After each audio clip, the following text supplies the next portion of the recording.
The Nintendo Direct happened a couple of days ago, and I wanted to make a video as soon as it happened, but I was really busy and I could not make a video until today. So I watched it 2 times last night before I went to bed, and then right now. Last night when I watched it, I was really disappointed. I felt like there really was not a lot in the Direct that I personally was excited for or happy about. But when I watched it today and I made my notes, I realized that there's actually one paper, front and back, completely filled with notes about the Direct, of stuff that I'm excited for. I wish there was a little more to it, to the Direct, but I guess for right now, this will have to do. So the first thing I'm going to talk about is Kirby Star Allies. Kirby can make friends with King Dedede, Meta Knight, and Bandana Waddle Dee. And those are actually called Dream Friends. I'm not 100% sure what that is, but yeah, you can make friends with those 3 characters. And after launch, they will be releasing free updates. Of course, it's just an update, so it's free. They will be releasing more Dream Friends with those free updates. The first update will include Rick and Kine and Koo, Marks, and Gooey. There is also a free demo available right now for Kirby Star Allies. I completely forgot about that, actually. I'm going to start downloading it right now, because I'm on the fence right now. If I had a lot of money, I would definitely buy Kirby, but right now I'm on the fence, because I can only buy 1, maybe 2 games a month. So, do I want to spend that money on Kirby? I don't know. The next thing is Travis Strikes Again, No More Heroes. This game looks pretty interesting. Depends how much it is, if I will get it or not. But inside, there is a total of 7 game titles with a boss fight at the end of every single game. There is also a co-op multiplayer where you can give a Joy-Con to a friend and fight together. This game doesn't have a release date, but it is coming out in 2018, exclusively to the Switch. I'm actually really excited for Dark Souls. I don't know why. I rented it from Redbox for the PS4, and I played it for just a couple hours. I think I got stuck, I got lost. I didn't really know where to go. I don't know, I felt stupid for getting stuck. I don't know why I got stuck, but anyways, I'm super excited about this game coming to the Switch. I will definitely be buying it. There's going to be a network test, so you can try out the game before it comes out. There are more details coming later about that network test, but the game itself will launch May 25th. The next game is the most excited game for me of the Nintendo Direct, but I already knew this game was coming out and everything, but whatever, is Mario Tennis Aces. So there's actually going to be more than 15 characters in the game. And like I've said in the past, I love sports games. And the fact that I'm going to have a sports game with super fun characters is going to be freaking amazing. And now there's going to be more than 15 characters, so that just boosts it even more. When I was first watching this, I was a little disappointed in the gameplay because they added all these different kinds of shots, like specialty shots. I was a little disappointed, but watching it again, I think this is going to make it more intense. And so the first thing they talked about was a zone shot. So if you're going to be exactly where the ball is landing, you can, if you have enough energy to do it in your energy gauge, you can do a zone shot where you can pinpoint the exact spot you want to hit the ball. And this is a pretty powerful shot too.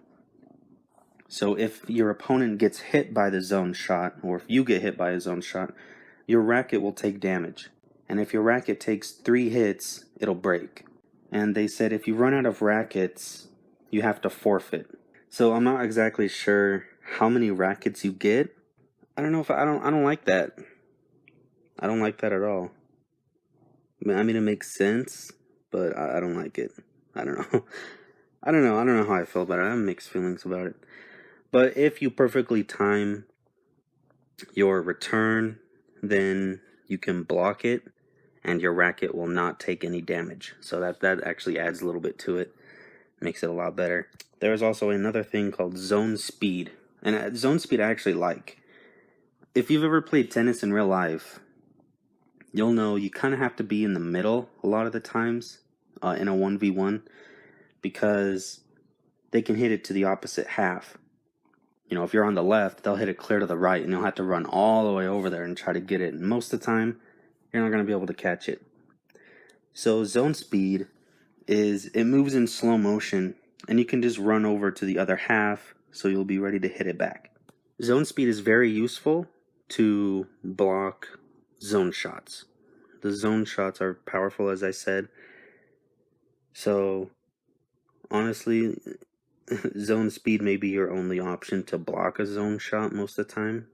The zone shot and the zone speed, they take up stamina from your energy gauge, which I mentioned a little bit earlier.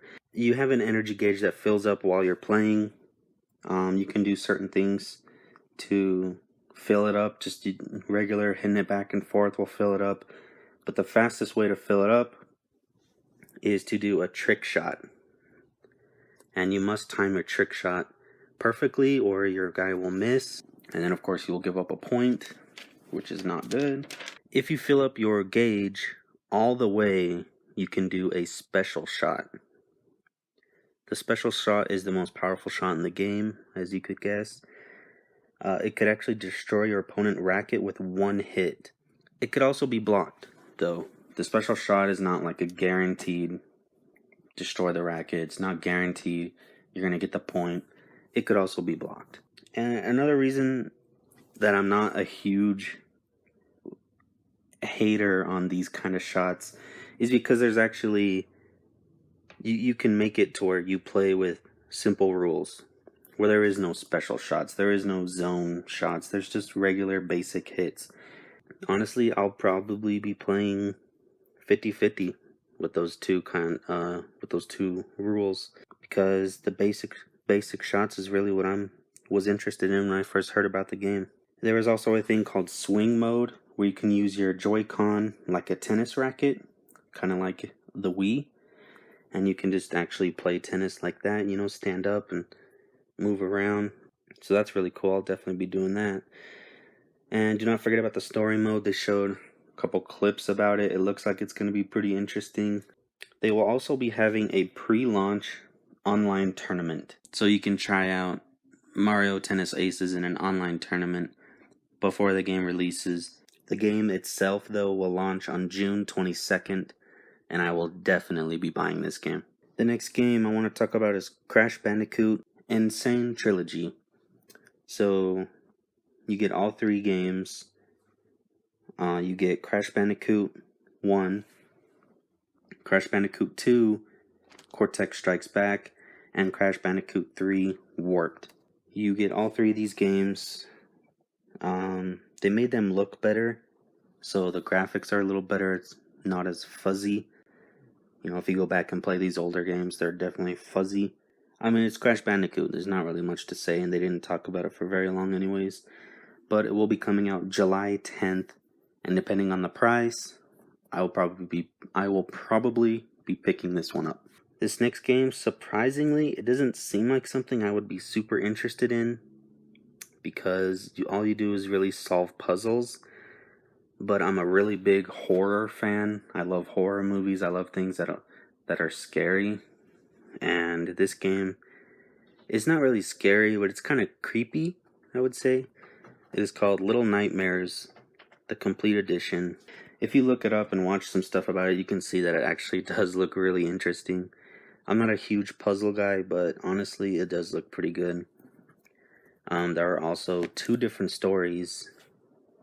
I think the character is called 6, like the number 6. You can play, I believe it's a girl, you can play her story. And then there's also another story, the kid story. The kid is like a little boy. You can play both their stories, they're different. This will be coming out May 18th. So to me, this next game is the biggest surprise of the Nintendo Direct. South Park, The Fractured but whole is going to be coming to the Switch. I played the demo on the PS4. I think the demo you got to play for an hour. It was a timed demo, so I played it. I just sat there and played it for the hour, and honestly, I really enjoyed myself. The game is funny. If you like South Park, you're gonna like the game. All the DLC will be available for purchase. Right now, there is 2 available, and in the future, there is going to be a 3rd one, and it will also be coming to the Switch. So I'm probably going to buy this. Honestly, I'm a big South Park fan. I love South Park, and when I played this game for an hour, I really loved it, and I wanted to buy it, but I never had the money. So I'm probably going to buy it if I do have the money. This game's coming out April 24th. Hyrule Warriors. Everybody knows about it. All they did was say a release date. It is going to launch May 18th. And the next thing, they talked about it for probably the longest time they talked about any other game. Splatoon 2. I actually don't have it, so I'm personally not excited about any of this stuff. At least not now. So if you have Splatoon 2 and you're really excited about them having stuff coming to the game, go to YouTube, watch the direct. It's about 27.5 minutes in where they start talking about Splatoon 2. You can go ahead and check that out for yourself, because there is kind of a lot there, and I'm not going to talk about it because I'm not excited about it. And then at the very end, to finish the Nintendo Direct, they didn't really talk about it. They just kind of had a little teaser for Super Smash Bros. It is coming to the Switch. Of course, everybody already knew it was going to come to the Switch. Whether or not this is a new Smash Bros, which I really doubt. It's just the one that was on the Wii U, and I think somebody said it was on the DS as well. I didn't have a Wii U or DS, so I never got to play it. So I'm assuming they're going to port that game to the Switch and then add some things to it, add different characters, add different battle arenas, whatever. But they did release the launch year for this game. It is actually coming out in 2018. My guess is probably around Christmas time. Super Smash Bros. Is coming out for the Switch sometime this year, probably in December. I'm super excited about it. There was a game for the PlayStation called, I believe it was just called PlayStation All-Stars. It was kind of like a Super Smash Bros, but with PlayStation characters. My friend, he thought the game was okay, but I actually really loved it. I don't know why I loved it so much, but I did. I had a lot of fun playing that game. People say Super Smash Bros. Is way better than that game. And if that's true, and if I agree with that, honestly, Super Smash Bros. May be one of my favorite games on the Switch. So, probably my guess is Christmas time, I'll be buying this game, and I'm definitely going to be playing the hell out of it because I'm really excited. So that was all the things I wanted to talk about from the Direct. Like I said, I don't have a DS, but they did open the Direct talking about a couple things for the DS. If you want to check that out again, just go to YouTube, check it out. If you like this video, please give it a like and subscribe because there's going to be future videos. Also, I have a Patreon page. The link is in the description. If you would go ahead and check that out, I would definitely appreciate it. Thanks so much for watching.